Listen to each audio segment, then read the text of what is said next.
There is no useless experience, as read by the author. Lesson 17. Always do what you can today.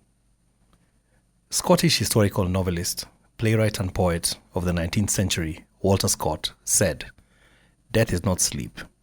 It is the final awakening." Amongst one of the biggest problems with all of mankind is procrastination. Planning ceaselessly and never accomplishing anything we have in our minds to. Completely forgetting that time, which is a factor none of us can control, is running out as we do so. After I left the US, came back and was going through my emotions here, the ripple effect had an untold effect on my sister there. She had grown up a very obedient girl, always top in her class.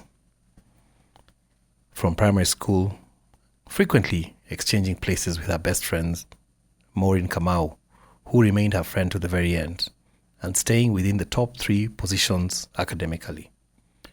When she went to high school, the trend continued, eventually landing her at Baraton University, where she was studying biology and chemistry. Eventually, she transferred her studies to the US at the age of 21 in 1997 to further her pursuit of education at Washburn University in Topeka, Kansas. By the time I joined her 2 years later, she had done pretty well for herself, living alone in a foreign land and managing her bills while taking under her wing a brother who was anything but responsible. Only a year and a month apart in age, we were like twins who had followed each other to the same primary and high schools, and here we were in a foreign country together. That was as far as the twinning went, because we couldn't have been more different in character.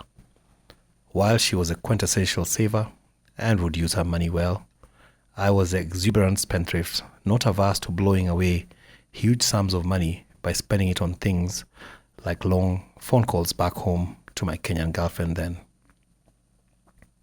My sister Eda had started saving in high school and would even bring back what was left over from her pocket money back to our parents.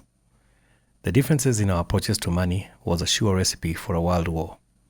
We had altercations in plenty, frequently bickering over our living styles. Eda was also a clean freak, and I was a guy whose socks went on a separation spree the moment I got home. We had many moments of what I would call intense fellowship. When I finally got on my feet and moved out on my own 1 year into my American life, we had become rather good pals. After all, we were all we had. One pastime activity we had was driving to flashy hoods just to take a look at the houses there. Americans can mesmerize you with the houses they build. It's been almost 20 years since I got back, and there are still houses I saw there that I have not seen since. Even after I moved from the state of Kansas, which incidentally she never moved from throughout her stay, we would frequently hook up for our own family get-together, as we were the only family we had. In the year 2000, we took a trip to Washington, D.C. together to usher in the new millennium at a Will Smith concert, and almost perished together when a flight we were on developed complications and had to make an emergency landing in Cincinnati. That incident really brought us close together. We became hugely aware of the fickleness of our existence, and it changed how we related, becoming more deliberate as brother and sister to take care of each other. Anywhere that I ever moved to while I lived in the States with her, she would show up after a short while, finding out my exact location and with whom I lived. She would hang around for a week, making me her world-famous chapatis, causing me an addiction to chapos that still runs today. Sometimes I think subconsciously I'm still searching to find the taste of the chapatis she made. In between, she dated 3 people. One was a Kenyan guy who lived in DC and hosted us for the millennial celebrations. He was reserved and quiet, but she soon discovered he had a wife back home in Kakamega, and that relationship soon tanked. Then there was a Zimbabwean guy called Simbarashi, who was a quiet gentleman, and we called him the Gentle Simba. He put up a lot with my sister's short temper and tantrums. Sadly, like most good guys, he was kicked to the curb because he was unexciting and wasn't a Mufasa. But I think he was the best guy she ever had. Then there was a third guy who was older by about 20 years. A black American who had been in and out of jail so much that the correctional facilities had become like a revolving door for him. A bona fide freeloader who was a deadbeat of several kids. His only job would be to drop her off at work in her car, then drive back home to smoke weed all day. You must have guessed it by now. I absolutely hated him.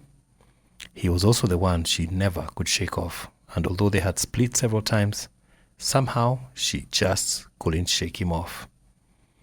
How a good girl ended up with such a character is the stuff for the movies and motivational speakers to decipher. What I know is that when I got into trouble and got myself deported, she had been at loggerheads with this guy. But shortly after I was sent home, they hooked up again.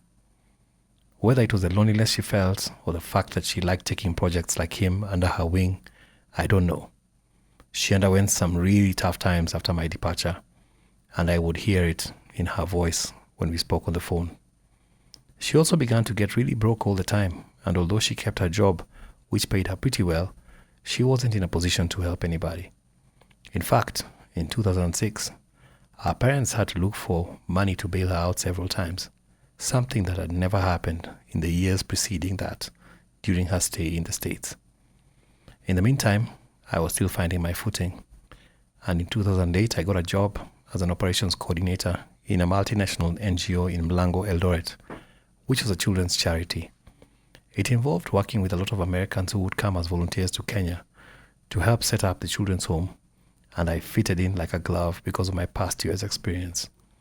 I had finally caught a break in my time back home, and my sister Edda and I began talking in earnest about her return as well. I was very concerned that it had been more than 10 years since she had come home, and our parents were aging and wondering where their firstborn had disappeared to. It became the focus of most of our conversations, never quite ending with a tangible plan. In that year, 2008, she got arrested for drunk driving for the second time and was sentenced to 8 months in county jail, along with numerous hours of community service and a fine. I swore to her not to tell our parents. I write about it for the very first time in this book, only because of the way it was a burden in my heart at the time, and how I felt so hopeless and helpless by it. In those months that she was incarcerated, I was in a complete limbo as to what to do about her. It was a trying time for me, wondering what it was like for her in jail, knowing those were some of her darkest days in the United States. I blame myself to this day for it because if I had done right in my stay there and not gotten myself deported, I know things would have been different for her. My departure from the States was very hard for her, and I know in the depth of my heart that was what started her spiral to the abyss. That is a cross that I will bear till I die. Elizabeth Muge, who lives in the US, was my pillar at that time, finding out and relaying information to me whenever possible, and was a great source of encouragement and support, even in the years that followed. God bless your soul, Liz. Eventually, when Edda got out in November of 2008, her old workplace graciously accepted her back, purely based on the kind of employee they had known her to be. She began her life afresh. The gangster boyfriend had sold most of her stuff and she was starting again from scratch, and this time she had quit the boozing, but was struggling with quitting smoking, which she had picked up while dating the thug. They separated for a while, and our conversations on phone were now about her coming home, which we slated for December of 2009. I kept on telling her she would make it and that Kenya was not as half bad as the news and international media would report it to be. Early in October of that year, 2009, my sister called in the beginning of that month and said she was having issues with her boyfriend Shaman. I was shocked. I had thought she had kicked him to the curb. However, as she later explained, apparently after she began to stabilize again, he had, like a cunning fox, slithered back into her life again, and here I was, hearing about it only because she had problems with him. That was the case that entire month. I tried to talk with him several times, but there had always been a glitch with his presence when I called. He was either never there or was deliberately avoiding me. I know now it was the latter. On October 29th that year, when she called me for what would be the final time, I happened to have just gotten into my house in Action in Eldred. It was just perfect timing for a call because I had time and my bachelor pad was quiet. She had tried to call me 2 days in a row prior, but I was either driving or otherwise indisposed, and we had not been able to chat. However, that particular day was perfect for conversation. She began by telling me how this guy had let her walk home in the coldness of the pre-winter time because he was upset with her. She said he had slapped her around and she was now fed up. She cried for a long time, asking me why I left her in the US and telling me life had been so different since I had left. She told me how she sobbed at every holiday without family and how she had been depressed in jail and wanted to die. I listened to her, encouraged her, and eventually got her talking about coming back, which we agreed would be sooner than originally planned. I promised to look for an air ticket and indicated we would touch base on it the following week. We ended up even talking about what our parents were doing, discussing and reminiscing about our childhood and all the time we spent together in Obamaland then. She shared with me what she wanted to do with her life when she returned to Kenya and our collective desire to settle down with the right people. It was the mother of all phone calls, lasting just over 2 hours, and even after we agreed on our action points and said bye, she called a minute later to tell me that she had a new hairstyle and that I would have loved it, and that she wanted to say she loved me, and said a goodbye, and not just a rushed one. I hung up optimistic about our conversation and with a renewed zeal to get her back home. But sadly, I had no idea at that time that I had spoken to my only sister for the very last time and would be seeing that new hairstyle sooner than I could imagine. October 31st, 2009 is a day that will remain in infamy in my life. I was watching a football match at 7 p.m. in Eldoret town when a phone call came through from someone I didn't know. Prior to that, my dad had just called summoning me home urgently, and thinking they had been robbed or something, I started walking out of Sanjil restaurant downtown and headed to the car that I had parked across the road. A call from a strange number came through midway across the street as I walked towards my car. I picked the call and the caller went straight to the point. Pole sana Levi, pole sana, so sorry, so sorry. Eda has died this morning. I fell to my knees in the middle of the street. My phone fell out of my hands and smashed hard on the tarmac, spilling the battery and the case in different directions. A car came with the lights on and honked at me incessantly before the lady driver came out and asked me if I was okay. I was having trouble breathing and crying at the same time. She thought I was having a heart attack. I managed to ask her between loud gasps to take me home. She helped me to her car and asked me where my home was. I eventually managed to tell her and she dropped me home. In my distress and complete loss in myself, I never managed to get her number.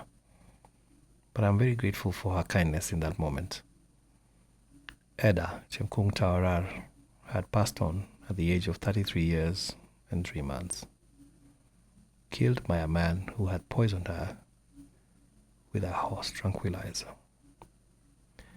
A man who had claimed to love her and who claimed her as his wife. And there was nothing that I, Levi Connes, could do about it.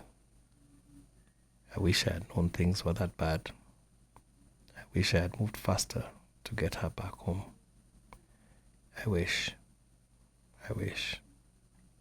But alas, we had run out of time. Always, and I cannot emphasize it more, always do what you can today.